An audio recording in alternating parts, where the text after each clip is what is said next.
Melanjutkan film sebelumnya yang memperlihatkan Jason Bourne, seorang mantan agen rahasia yang terbangun dari tidurnya akibat mimpi buruk. Beberapa tahun sebelumnya ia mengalami kecelakaan saat menjalankan sebuah misi. Dan sejak saat itu ia menderita amnesia. Anehnya, potongan-potongan ingatan dari masa lalunya kerap muncul dalam mimpinya. Sekilas samar namun terasa nyata. Kekasihnya yang bernama Mary menyarankan agar Jason mulai mencatat setiap mimpinya itu, berharap suatu hari nanti hal itu bisa membantu mengungkap siapa ia sebenarnya. But that's why we write it down, because sooner or later you remember something good. All the time.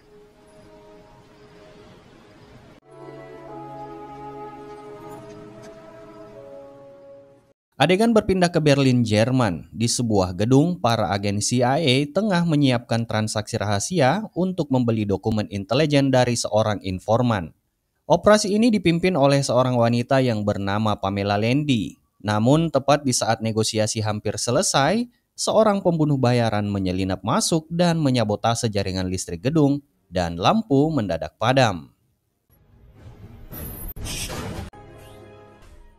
Anehnya, sebelum melarikan diri, ia sengaja meninggalkan sidik jari pada alat perusak tersebut.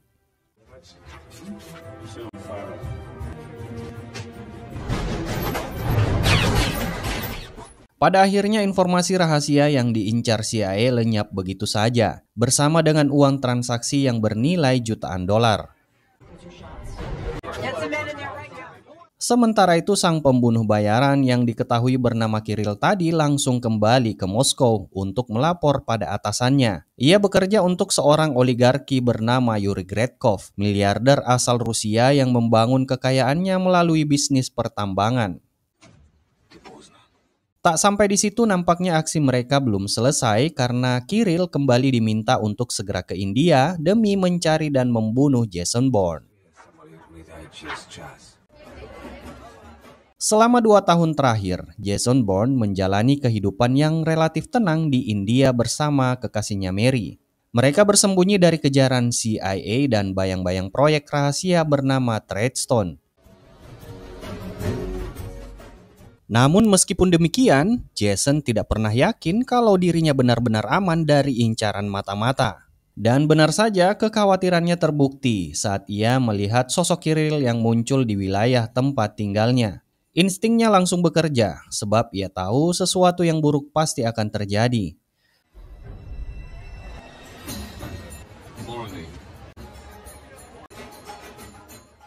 Tanpa membuang waktu, Jason meminta Mary untuk segera berkemas dan meninggalkan kotanya itu. Namun sayang Kirill menemukan mereka lebih dulu. Di sini Mary merasa kalau Bourne terlalu paranoid akan masa lalunya, hingga mimpi buruk masa lalunya masih sering menghantuinya.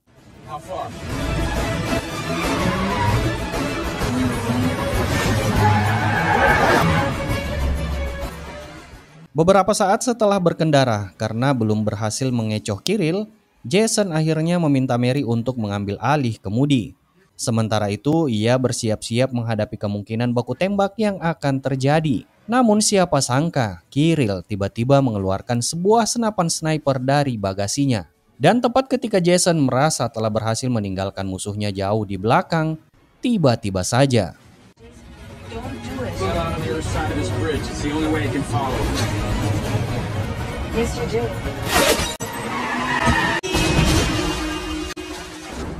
tembakan itu menghantam tepat di kepala Mary dan menewaskannya seketika. Namun Jason tak menyerah begitu saja. Ia terus berusaha memberikan pertolongan kepada kekasihnya itu, berharap akan ada keajaiban. Walaupun akhirnya Bourne sadar kalau usahanya hanya akan sia-sia.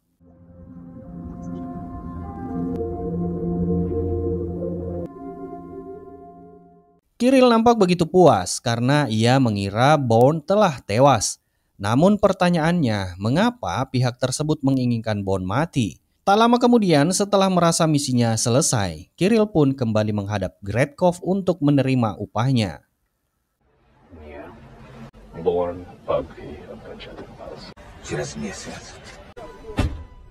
Di sisi lain, CIA mulai menyelidiki siapa sosok yang menggagalkan transaksi mereka kemarin. Dan dari hasil investigasi mereka menemukan sidik jari dan jejak yang sengaja ditinggalkan Kiril. Namun saat data tersebut dimasukkan ke dalam sistem, tiba-tiba muncul peringatan kalau file itu bersifat sangat rahasia. Bahkan agen sekelas Pamela Landy pun tak memiliki izin untuk mengaksesnya. Treadstone. Di saat yang sama, Jason masih tenggelam dalam duka atas kematian kekasihnya. Pikirannya dipenuhi pertanyaan, mengapa mereka begitu menginginkan nyawanya? Untuk itu daripada hanya berdiam diri, Bourne segera mempersiapkan dirinya untuk balas dendam.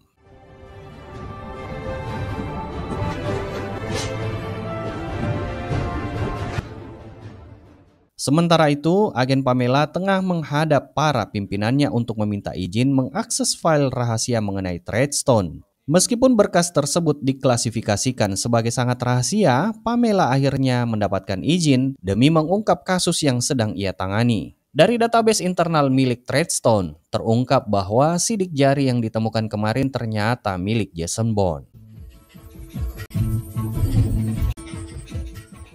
Namun hal ini membuat Pamela curiga, sebab menurut catatan resmi, proyek Treadstone seharusnya sudah dibubarkan 2 tahun lalu. Karena itulah ia memutuskan untuk mendatangi satu-satunya mantan pimpinan proyek Treadstone yang masih hidup, yaitu Ward Abbott. Dan dari sinilah Pamela mulai memahami satu hal, kalau Jason Bourne ternyata bukanlah orang biasa, melainkan mesin pembunuh. Jason Bourne happened. You got the file. Bourne was his number one. If you think I'm gonna sit here and let you dangle me with this, fine, Bourne couldn't adjust. Go back. Conklin couldn't fix it. Di sisi lain, Jason kini telah memasuki wilayah Italia. Tapi anehnya, ia malah menggunakan paspor dengan identitas aslinya yang selama ini selalu ia hindari. Karena tindakannya itu justru membuat keberadaannya langsung terdeteksi oleh Interpol.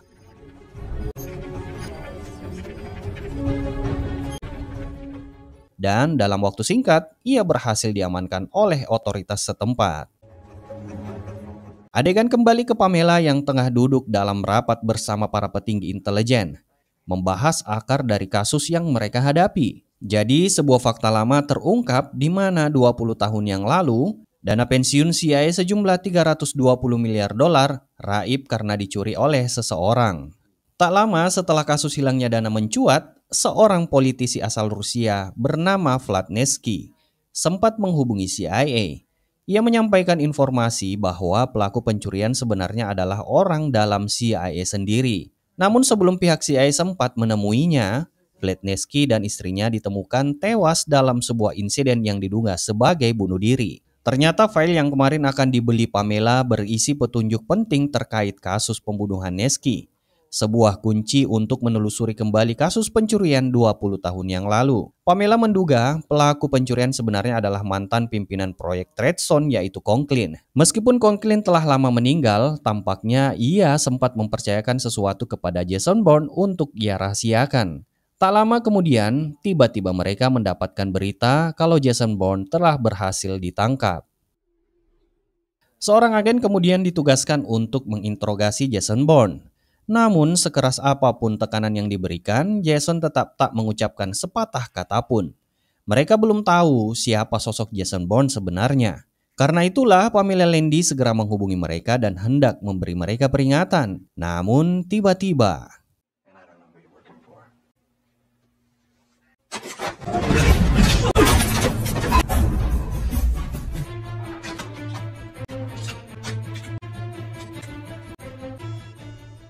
sejak awal, Jason memang sengaja menyerahkan dirinya. Tujuannya adalah agar ia bisa meretas ponsel milik target yang berada di lokasi tersebut. Setelah berhasil dengan yang ia butuhkan, Jason meninggalkan tempat itu tanpa terdeteksi oleh kamera CCTV. Dan di area parkir, ia mencuri sebuah mobil menggunakan alat khusus. Tujuan Jason meretas ponsel itu sebenarnya adalah untuk mencari tahu siapa yang saat ini mengejarnya dan apa alasan dibalik semua ini. Sementara itu, Pamela Landy terlihat sangat kesal begitu mendengar kabar bahwa Jason kembali berhasil kabur. Ia segera memutuskan untuk terbang ke Italia dan mengejarnya langsung. Namun atasannya memerintahkan kalau Pamela diminta bisa bekerja sama dengan Ward Abbott agar kasus ini bisa segera diungkap. I want you both on that plane. Expert? This is my case, Warren. I'm not having Jason Bourne destroy. Yes. Jason Bourne is armed and Di sisi lain, Jason akhirnya menyadari kalau ternyata ia telah dijebak dan difitnah sebagai pelaku sabotase dan pembunuhan dalam sebuah transaksi rahasia yang terjadi di Berlin, Jerman.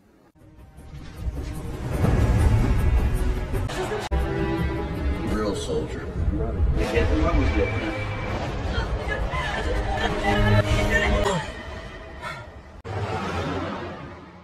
Sebelum berangkat ke Italia, Ward sempat singgah ke Amsterdam untuk mengangkut mantan bawahannya yang juga anggota Treadstone bernama Nicole. Dulu Nicole bertugas sebagai perantara yang menyampaikan informasi serta kebutuhan operasional kepada para agen lapangan dalam proyek rahasia tersebut. Ia tahu persis bagaimana Treadstone bekerja.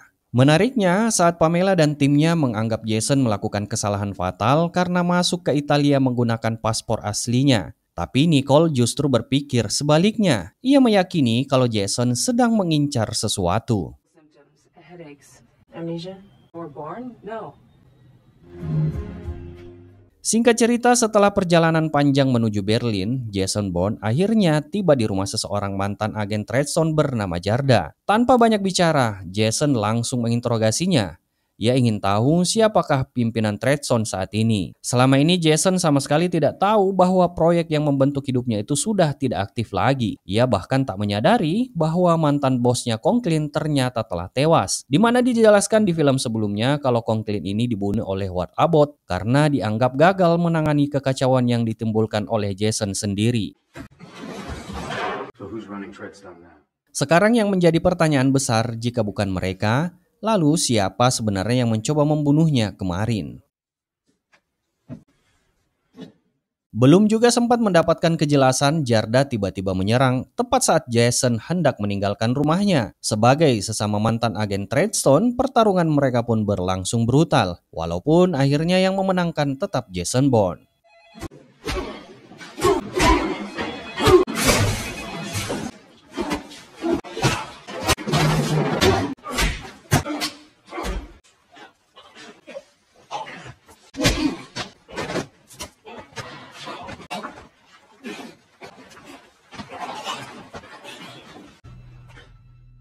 Begitu berhasil melumpuhkan Jarda agar tidak meninggalkan jejak, Jason segera membocorkan pipa gas di dapur, lalu memasukkan majalah ke dalam pemanggang roti guna menjadi pemicu ledakan beberapa saat kemudian. Dan benar saja, ketika anak buah Jarda tiba di lokasi, rumah itu meledak dan hancur berkeping-keping.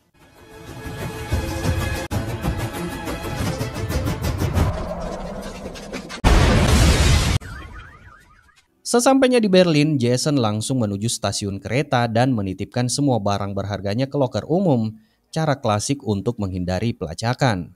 Dari sana, ia mulai bergerak cepat, di mana Jason menghubungi satu persatu resepsionis hotel bintang 5 di kota itu untuk menanyakan nama seorang tamu bernama Pamela Landy. Metode sederhana ini terbukti sukses dan Jason berhasil menemukan hotel targetnya. Sedangkan untuk mengetahui nomor kamar si target, Jason tinggal mendatangi hotelnya secara langsung, lalu menanyakan ke resepsionis kalau ia ingin bertemu langsung dengan seorang bernama Pamela Landy.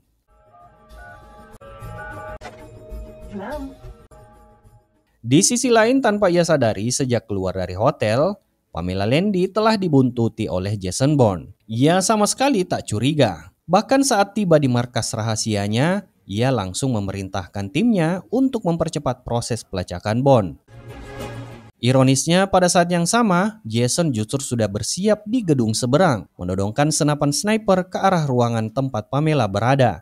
Namun sebelum ia menarik pelatuk, ia menelpon Pamela terlebih dahulu. Tujuannya sekedar memastikan apakah Pamela adalah dalang di balik pembunuhan kekasihnya tersebut. Are you running Treadstone? This is Jason Bourne. What do you want? Jason Bourne makin bingung ketika melihat sosok Nicole, mantan agen penghubung Treadstone yang secara tak sengaja juga berada di lokasi. Maka dari itu Jason bernegosiasi untuk melakukan pertemuan. Namun dengan satu syarat, Nicole harus menjadi perantaranya.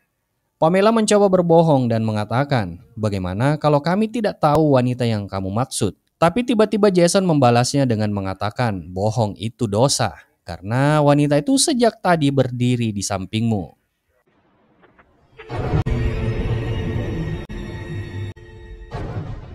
Satu ruangan dibuat panik oleh Bond. Sementara itu, Ward Abbott bersikeras agar Pamela menghentikan investigasi ini sebelum anak buahnya banyak yang mati. Tapi Pamela merasa ada yang janggal. Ia tetap bersikukuh dan mengutus Nicole ke lokasi pertemuan yang telah ditentukan oleh Jason. Di sisi lain, Pamela yang tak mau menyia-nyiakan kesempatan ini. Di lokasi tersebut, 5 agen telah dikerahkan dan menyamar di antara kerumunan. Beberapa sniper juga sudah siaga di atap gedung, tapi yang tak mereka perhitungkan adalah di tempat yang sama sedang berlangsung demonstrasi besar-besaran. Tak lama kemudian tiba-tiba ponsel Nicole berdering. Jason di ujung sana berkata, "Naiklah ke tram di depanmu sekarang." Nicole pun manut saja. Sementara beberapa agen yang mengawalnya tadi berusaha mengejar dan ikut naik. Namun, sesampainya di atas, Nicole ternyata sudah dibawa kabur oleh Jason menuju stasiun kereta bawah tanah.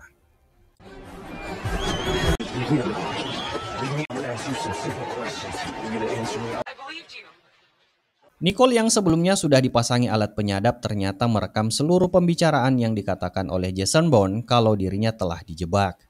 Hal itu pun langsung terdengar oleh Pamela. Namun seketika alat penyadap itu mulai kehilangan fungsinya saat Nicole dibawa ke sebuah ruangan khusus. Di ruangan itu Jason tiba-tiba mengingat secuil dari masa lalunya saat menjalankan misi di Berlin. Meskipun ia masih belum bisa mengingat seluruh detailnya. Yang menarik ketika Nicole ditanya tentang kematian Fletnesky, ia mengaku kalau ia tidak tahu apa-apa.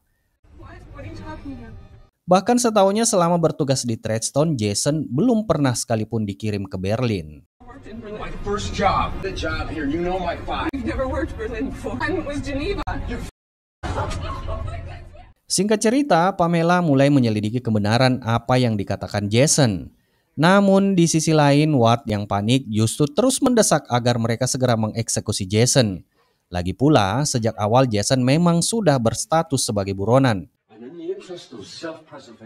Tak lama berselang, salah satu orang kepercayaan Ward meminta waktu untuk mempresentasikan temuannya. Karena sebelumnya ternyata ia telah melakukan penyelidikan di lokasi tempat sidik jari Jason ditemukan. Menurut hasil investigasinya sejak awal memang ada seseorang yang sengaja ingin menjebak Jason. Namun tiba-tiba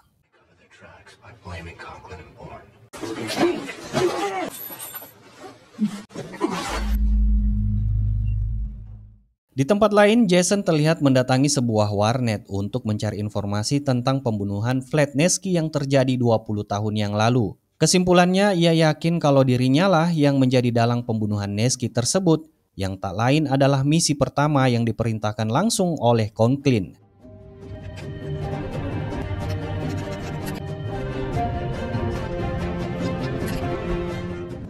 Jadi untuk mencoba mengembalikan ingatannya, Jason kemudian menuju hotel tempat Fletnesky tewas. Ia bahkan memesan kamar yang sama tepat saat kejadian dulu.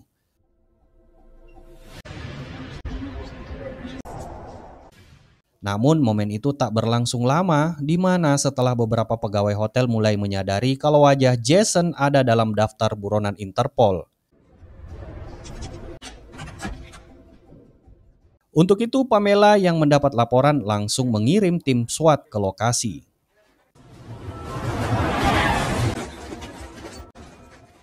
Di sisi lain, Jason akhirnya berhasil mengingat secara utuh kronologi pembunuhan Fletnesky. Ternyata memang dialah pelakunya, dan misi itu merupakan bagian dari uji kelayakan terakhir sebelum resmi bergabung dengan Project Treadstone.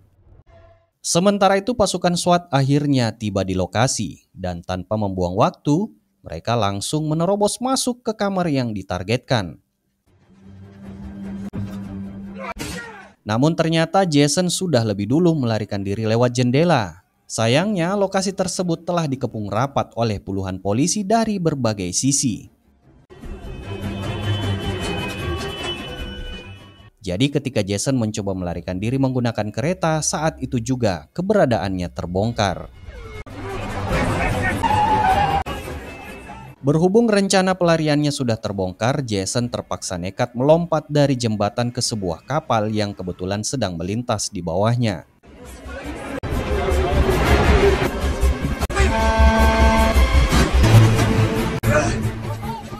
Jason sedikit lega karena bisa lolos. Namun beberapa polisi yang melihat pergerakannya mencoba menghentikan kapal tersebut. Tak kehabisan akal, Jason kembali menunjukkan kecerdikannya dan berhasil lolos dengan memanjati jembatan yang ada di atasnya. Dan tak lama kemudian, akhirnya Bond pun tiba di sebuah stasiun. Ward langsung panik begitu mengetahui bahwa Jason mulai mengingat perlahan masa lalunya. Untuk itu, Ward segera menelpon Gretkov dan memerintahkannya mengirim pembunuh bayarannya untuk menghabisi Jason Bond, berharap dengan begitu investigasi ini bisa segera dihentikan. Namun disinilah semuanya terungkap. Ternyata 20 tahun lalu, Ward lah yang mencuri dana pensiun CIA dan menyerahkannya kepada Gretkov sebagai modal untuk mendirikan perusahaan minyak yang kini mereka miliki. Tepat setelah telepon itu selesai, Jason Bond muncul. Terlihat ia sangat murka. Ia baru saja mengetahui bahwa kekasihnya tewas hanya karena perkara Ward ingin menutupi kasus korupsi lamanya. You killed her. I told you people it's alone. Karena merasa ajalnya sudah dekat dan tak ada lagi yang bisa disembunyikan, Ward akhirnya mengakui semua perbuatannya. Namun tepat ketika ia bersiap menghadapi kematian, Jason diam-diam telah merekam seluruh percakapan mereka sebelumnya.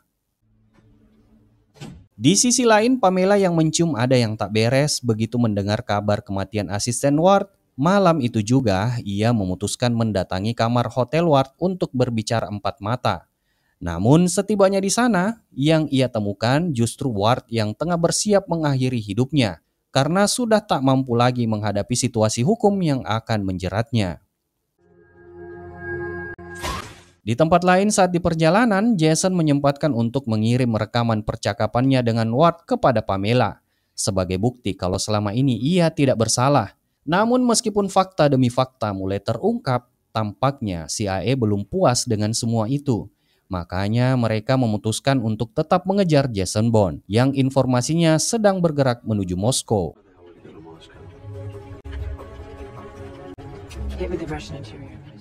CIA segera menghubungi kepolisian Rusia meminta bantuan untuk menangkap Jason Bond. Keputusan itu memunculkan satu pertanyaan besar. Apa yang sebenarnya dicari Jason di Moskow? Bukankah Ward sudah mati? Sementara itu Gretkov kembali menemui Kirill. Ia tahu waktunya hampir habis. Sebelum kasus ini sepenuhnya menyeretnya ke dalam hukum, ada satu hal yang harus diselesaikan, yaitu Jason Bond harus mati. Di sini terungkap kalau Kirill ternyata bukan sekedar pembunuh bayaran seperti yang selama ini diduga. Ia adalah agen khusus Rusia, seorang profesional terlatih yang kini jasanya dibeli Gretkov. Dengan koneksi dan keahliannya, tak butuh waktu lama bagi Kirill untuk melacak jejak Jason Bond. Jason datang ke Moskow bukan tanpa tujuan. Ia tengah mencari seorang gadis yang mungkin menyimpan jawaban atas teka-teki hidupnya. Sayangnya begitu tiba di alamat yang ia miliki, ia mendapati gadis itu sudah lama pindah. Di saat yang sama, polisi juga mulai mengepung area tersebut.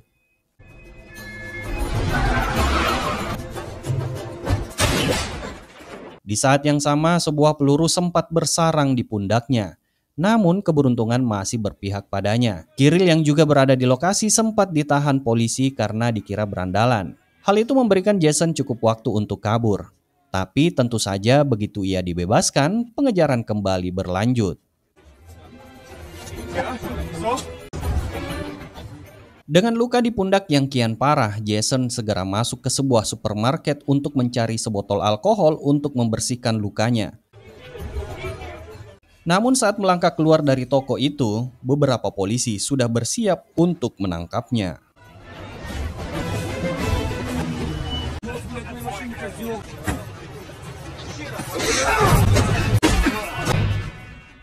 Meskipun Jason berhasil kabur menggunakan sebuah taksi curian, keberadaannya sudah lebih dulu terbongkar. Dalam hitungan menit, seluruh aparat keamanan kota dikerahkan mulai dari polisi lokal hingga agen khusus Rusia. Semuanya mendapat perintah yang sama, yaitu menangkap Jason Bond. Namun dengan kecerdikannya, Jason mampu memanfaatkan setiap celah. Satu persatu mobil pengejarnya berhasil ia lumpuhkan. Dan hingga pada akhirnya ketika Kirill sendiri turun tangan untuk menyerang Jason, terjadilah pertarungan hebat antara mereka berdua.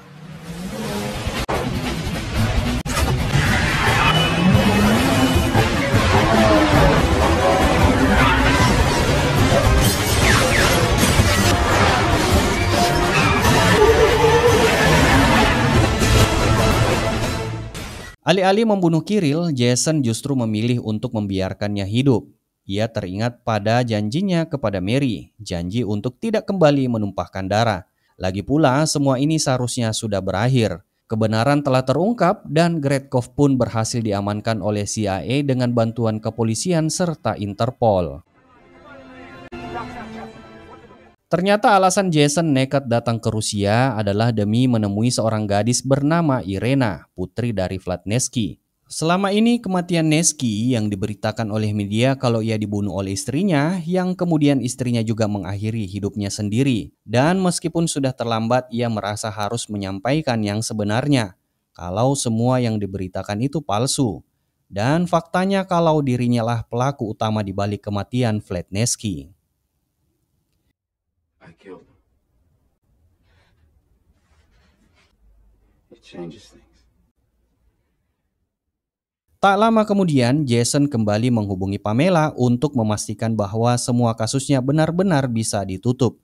Pamela sendiri juga berterima kasih berkat bantuannya, korupsi di dalam tubuh CIA akhirnya berhasil dibongkar. Jadi sebagai bentuk balas budi, Pamela membocorkan satu rahasia kecil tentang masa lalu Jason, kalau nama aslinya adalah David Webb. David Webb. It's your real name.